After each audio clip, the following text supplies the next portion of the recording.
और अब देखिए उस कॉन्टेस्ट में अश्विन जीत गए हैं, अश्विन वर्सेस जो रूट की अगर हम बात करें और जैक क्रॉली ये एक बड़े बैट्समैन थे, आज 73 हाईएस्ट रन गेटर इस सेकंड इनिंग में, इनका विकेट भी बड़ा इंपॉर्टेंट था और 73 जरूर बनाए लेकिन उसको बड़ी पारी में कन्वर्ट नहीं कर पाए और आई थिंक मुझे लगता है हार में सबसे बड़ी वजह चिराग ये भी है कि किसी का 100 नहीं आया, क्योंकि अगर एक शतक चाहिए जब आप 400 के आसपास का टारगेट चेज करते हैं तो। और पिछले मैच में भी अकेले लड़ते हुए नजर आए थे जैक क्रॉली, जिस तरीके से उन्होंने प्रदर्शन किया था, 76 रन पहली पारी में बनाए थे और दूसरी पारी में 73 रन इन्होंने बनाए हैं। जैक क्रॉली ओपनिंग करने आए और उसके बाद एक लंबी संघर्षपूर्ण पारी जरूर इनकी थी, लेकिन कुलदीप यादव के हाथों हुआ जैक क्रॉली की पारी का अंत और कमाल की गेंदबाजी का प्रदर्शन यहाँ पर कुलदीप यादव ने भी किया है। लेकिन उसके अलावा यहाँ पर कुलदीप यादव के आंकड़े भी आपको दिखा देते हैं। दूसरी पारी में 15 ओवर की गेंदबाजी की, 4 की इकोनॉमी से 60 रन जरूर खर्च किए, लेकिन एक बहुमूल्य विकेट यहाँ पर जैक क्रॉली के रूप में मिला कुलदीप यादव को। उसके अलावा रविचंद्रन अश्विन की बात करें तो 18 ओवर की गेंदबाजी इन्होंने भी की, 3 विकेट्स रविचंद्रन अश्विन ने भी चटकाए 72 रन देकर, लेकिन वो 500 विकेट जो है उसके लिए अब एक मैच का और इंतजार करना पड़ेगा रवि अश्विन को, क्योंकि 499 विकेट टेस्ट क्रिकेट में रविचंद्रन अश्विन के नाम है। 500 विकेट तक जो पहुंचना चाह रहे थे, अभी इंतजार थोड़ा सा और करना पड़ेगा। यहाँ पर बात अगर ओली पोप की करें, जिन्होंने पहले मैच में 196 रनों की पारी खेली थी, इस मैच में दोनों बार बड़ी पारी नहीं खेल सके, 23 रन का स्कोर बनाया दूसरी पारी में ओली पोप ने। इसके अलावा रेहान अहमद जो आए थे नाइट वॉचमैन के रूप में, आज सुबह सबसे पहला विकेट इन्हीं का ही गिरा था, 23 रन इन्होंने बनाए 31 गेंदों का सामना करते हुए।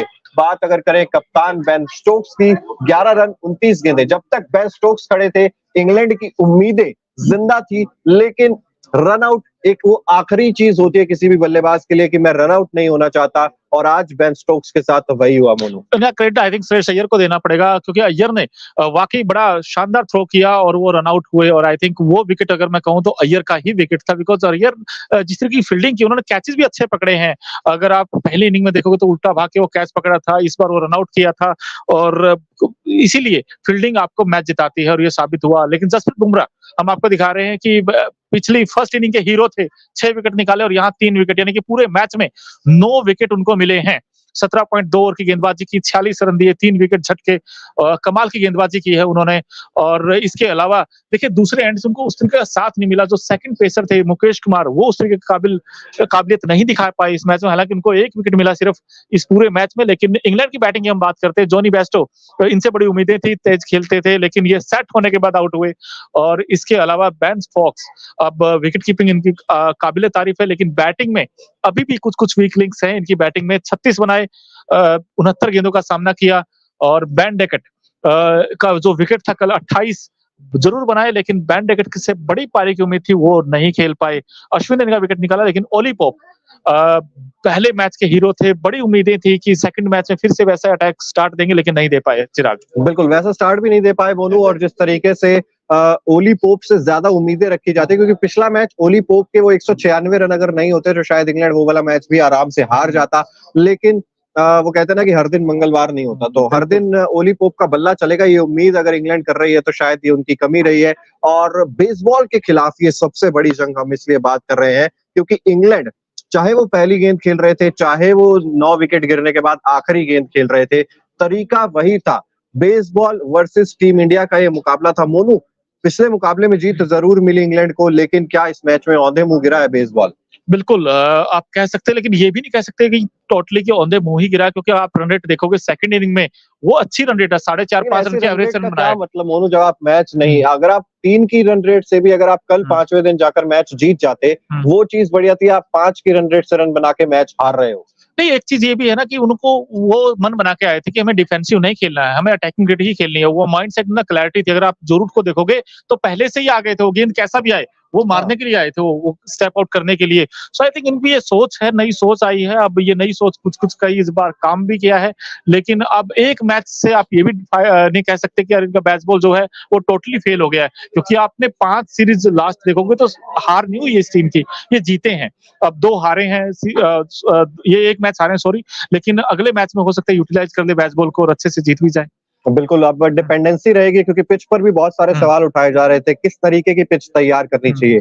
यहाँ पर वो मुझे लगता है कि थोड़ा सा बैलेंस बनाकर चलने की कोशिश की है भारत ने। जो भी पिच क्यूरेटर है उनसे यही कहा होगा कि वो रफ पैचेस जो प्रॉपर इंडियन पिचेस पे देखने को मिलते हैं वो मत दीजिएगा, लेकिन हल्के हल्के क्रैक्स जरूर छोड़ दीजिएगा, जिन क्रैक्स से रविचंद्रन अश्विन ने दूसरी पारी में मदद ली है, कुलदीप यादव ने कुछ मदद ली है, लेकिन जसप्रीत बुमराह, मुझे लगता है ये जसप्रीत बुमराह और एंडरसन की कमाल ही थी, वरना ऐसा कोई पेसर होता नहीं है जो ऐसी विकेट्स पे इतनी ज्यादा विकेट्स आपको दिला दे। बिल्कुल, नो डाउट, क्योंकि दोनों ने वो जो एक्सपीरियंस का यूज किया है खासकर, और एक तारीफ तो मैं यहाँ पर टीम मैनेजमेंट की भी करना चाहूंगा, उसमें कोच राहुल द्रविड़ भी हो, चाहे कैप्टन रोहित शर्मा भी हो, उन्होंने ये दिखाया है जिगरा कि हम भाई हम फ्लैट विकेट पे जाएंगे, पाटा विकेट पे जाएंगे, हम नहीं बना रहे इस बार गड्ढे। हम लोग कहते हैं ना गड्ढे बना के आप 3 दिन मैच खत्म करोगे, लेकिन उन्होंने फ्लैट विकेट दिया है कि अगर आप में दम है तो जीत कर दिखाओ, simple as it is line ये है। लेकिन चिराग इसलिए, लेकिन तारीफ इसलिए इंडियन पेसर्स की भी करनी पड़ेगी, बॉलिंग की करनी पड़ेगी कि फ्लैट विकेट पे विकेट्स निकाले उन्होंने। अश्विन को हमें लगा था फर्स्ट इनिंग में विकेट नहीं मिले थे, उनको उतनी मदद नहीं मिली थी, लेकिन सेकंड इनिंग में उन्होंने 3 विकेट निकाले। बुमराह ने अच्छी गेंदबाजी की और उस तरीके की मदद नहीं थी, तब भी भारतीय गेंदबाजों ने मतलब हल्ला बोला है। चिराग, ये आपको बात माननी पड़ेगी। बिल्कुल बात माननी पड़ेगी, और तरीका वही है इंग्लैंड का खेलने का। इस पर बहुत सारी चर्चा होगी, हम भी बहुत सारी चर्चा करेंगे, क्योंकि बहुत समय अगले मैच में। सबसे पहले तो ये चीज है कि 15 फरवरी को वो जो है राजकोट में आपको मैच खेलने जा रहा है, उससे पहले 10 दिन का समय है आपके पास, और 10 दिन राजकोट वाले टेस्ट मैच की भी बात होगी, और ये विशाखापट्टनम में जो टेस्ट मैच खेला गया इसकी भी बहुत सारी बातें होने वाली हैं कि आखिर ऐसा नहीं है कि टीम इंडिया इस मुकाबले को जीत गई और बहुत ज्यादा खुश होगी अपने ड्रेसिंग रूम में। यहाँ पर कुछ कमियां भी हैं जिन पर रोशनी डालने की जरूरत है। मेरे हिसाब से बहुत सारे पॉजिटिव्स जरूर आए। सबसे पहले मैं शुभमन गिल की बात करना चाहूंगा। मोनू, ये पारी डिसाइडिंग फैक्टर आप कह सकते हैं इस मैच के लिए हुई है एक तरीके से, और इनके करियर के लिए भी, क्योंकि एक समय वो मीडिया रिपोर्ट्स बता रही थी, अल्टीमेटम मिल गया था कि आप जाइए रणजी का मैच के लिए और फिर वापसी कीजिए। ये आखिरी मौका था शायद शुभमन गिल के पास, उसमें दमदार शतक लगाया। दूसरी पारी में शुभमन गिल के अलावा कोई भी बल्लेबाज नहीं चला, कमाल की बल्लेबाजी। बिल्कुल, नो डाउट, कमाल की बल्लेबाजी। और कई बार जब आपके ऊपर प्रेशर आता है तो वहीं पर पता चलता है आप कितने बड़े प्लेयर हैं, क्योंकि इनके ऊपर जब प्रेशर आया तो इन्होंने रन बना के दिखाए हैं। आई थिंक क्रेडिट देना चाहिए इनको, और ये अच्छे बैट्समैन है, नो डाउट टैलेंटेड बैट्समैन है, और उन्होंने वैसा ही कुछ दमखम दिखाया है, शुभमन गिल ने भी। लेकिन आप इस मैच में कौन आपको बड़ा हीरो लगता है, वैसे वो भी मैं पूछना चाहता हूँ आपसे भी, और जितने लोग हमारे साथ हैं, आपको क्या लगता है यार सबसे बड़ा हीरो कौन है इस मैच का? क्या वो यशस्वी जायसवाल है जिन्होंने 200 बनाया?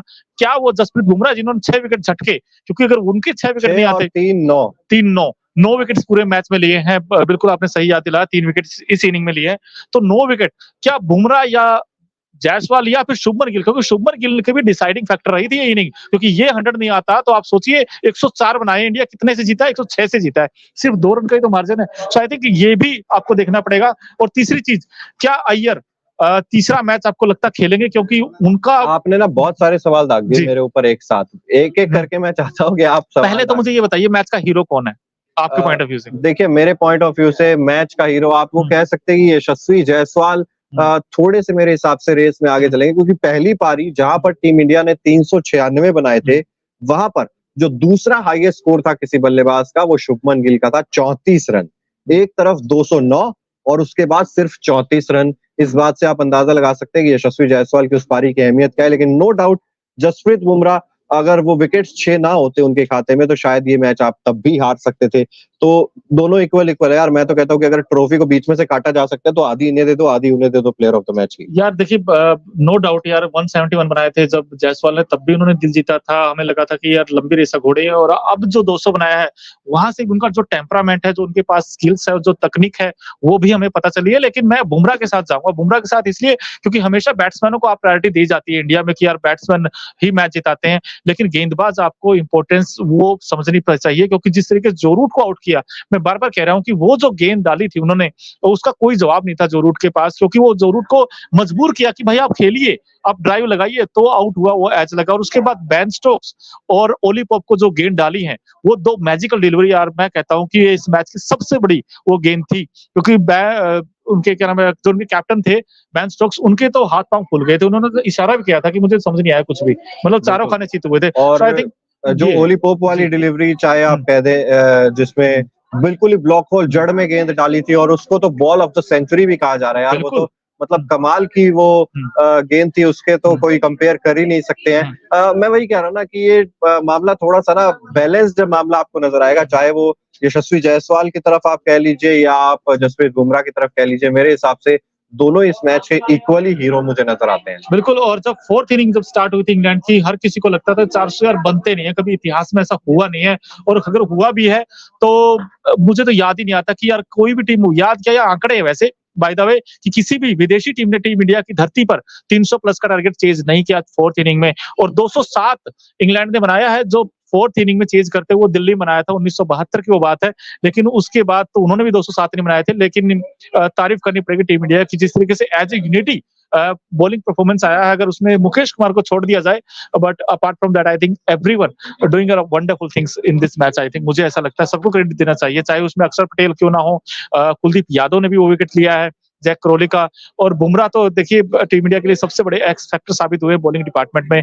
सो कई सारे हीरो हैं चिराग इस टीम में, हम आप ये कोई इंडिविजुअल्स नहीं कह सकते यार इसने अच्छा किया उसने अच्छा किया, बट आई थिंक रन सबके आए हैं। रजत पाटीदार के भी वो 32 रन बड़े इंपॉर्टेंट थे जो फर्स्ट इनिंग में उन्होंने साथ दिया था शुभमन गिल का। सो आई थिंक बहुत सारी चीजें हैं, लेकिन अच्छा लगता है जिस तरीके से टीम इंडिया ने जीता है, और अब सीरीज में जो पलटवार करना था, जो कमबैक करना था, वो बड़ा इंपॉर्टेंट था, क्योंकि अब सीरीज में और मजा आएगा, रोमांच और आएगा इस सीरीज में चिराग।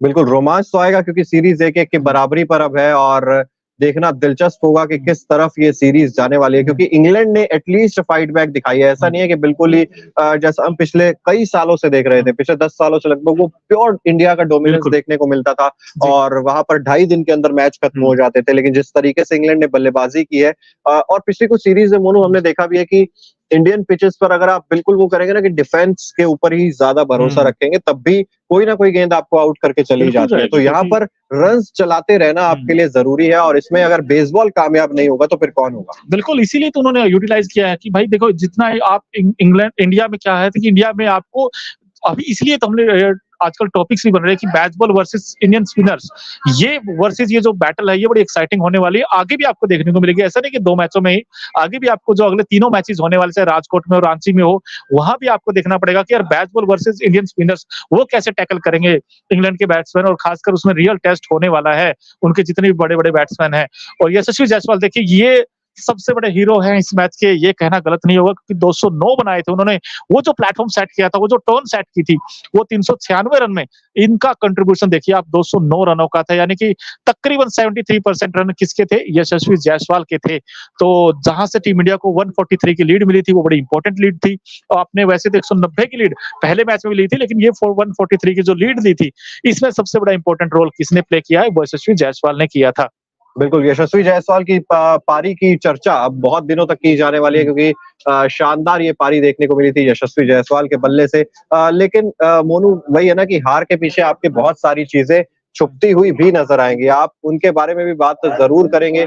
जिस तरीके से ये पूरा मैच चला है विशाखापट्टनम में, उसमें बात करनी जरूरी है। रजत पाटीदार के बारे में भी उसमें बात करनी जरूरी है, श्रेयस अय्यर के बारे में, कप्तान रोहित शर्मा के बारे में, मुकेश कुमार, और ये जो पूरी जिस तरीके से कप्तानी रही है रोहित शर्मा की, उस पर भी एक एक करके चर्चा करेंगे। मोनू, सबसे पहले मैं जानना चाहता हूँ, इस मैच में सबसे बड़ी चीज आपको क्या लगी, जो नेगेटिव पॉइंट एक आपको नजर आ रहा है, जिसका प्रदर्शन आपको लगता है कि उसको मुश्किल में डाल सकता है अगले मैच के लिए? 2-3 है। एक तो मुकेश कुमार का है यार, क्योंकि बहुत सवाल उठे थे कि क्या टीम इंडिया को मुकेश कुमार के साथ जाना चाहिए, वॉशिंगटन सुंदर के साथ जाना चाहिए। मेरा तो अभी मानना है कि जब आप बैटिंग पहले करते हो और इस विकेट के ऊपर, तो आई थिंक आप एक पेसर के साथ भी जा सकते थे, और वॉशिंगटन सुंदर आपको बैटिंग और डेप्थ भी देते थे, और हो सकता है विकेट भी निकाल देते, जैसे अक्षर पटेल ने एक विकेट लिया। सो आई थिंक ऑलराउंडर के साथ आपको जाना चाहिए था वॉशिंगटन सुंदर के साथ। अब मुकेश कुमार को आपने लिया, मुकेश कुमार बड़े महंगे साबित हुए हैं दूसरी इनिंग में। अगर आप देखोगे तो उनकी तो जो इकोनॉमी है वो T20 जैसी है, तो आपको ये चीज सबसे डिसअपॉइंट किया मुझे। और दूसरी चीज जो बड़ी इंपॉर्टेंट है, केएस भरत। अब केएस भरत को आपने क्या विकेट कीपर के लिए ही सिर्फ चुना है, क्योंकि बैटिंग से तो उन्होंने कुछ नहीं किया अब तक। 7 या 8 मैच हो चुके हैं उनको खेलते हुए टेस्ट करियर में, 50 तक भी नहीं है एक साल में। अगर आप देखोगे तो ये भी एक बड़ा सवाल है कि आपको क्या भरत को एज ए विकेट कीपर ही चुना है टीम में। और नंबर 3 जो सबसे इंपॉर्टेंट है, श्रेयस अय्यर। भाई हमें अय्यर से बड़ी पारी की उम्मीद थी, लेकिन अय्यर का तो जो एवरेज है वो 20 से भी नीचे है। सो आई थिंक ये चीज, और ये देखिए ना, श्रेयस अय्यर के बारे में एक चीज और है मोनू की, पहले हम बात कर रहे थे कि शुभमन गिल का बाहर होना लगभग तय हो चुका है, क्योंकि विराट कोहली अगर तीसरे मैच में वापसी करते हैं तो फिर शायद शुभमन गिल का पत्ता कट जाना था, लेकिन ये शतक उन्हें आगे सरवाइव करने के लिए एक मौका दे चुका है। तो ऐसे में जो लिस्ट में अगला नंबर था ना, वो कहते हैं कि अगर ये नहीं कटेगा तो फिर कौन कटेगा, तो उसके लिस्ट में जो अगला नंबर होता है, नंबर उसका आ जाता है। तो फिर ऐसे मुझे लगता है अब श्रेयस अय्यर को अगले टेस्ट मैच से बाहर बैठना पड़ सकता है अगर विराट कोहली वापस आ रहे हैं तो। और दूसरी चीज ये भी है कि जब आपके पास इतनी अच्छी बैटिंग सरफेस है और गोल्डन अपॉर्चुनिटी थी कि आपको ऐसा नहीं कि आपको रन का चेज का पीछा करना, आपकी फोर्थ इनिंग है, आपने आराम से सेकंड इनिंग है, आपके पास 250 के तकरीबन आसपास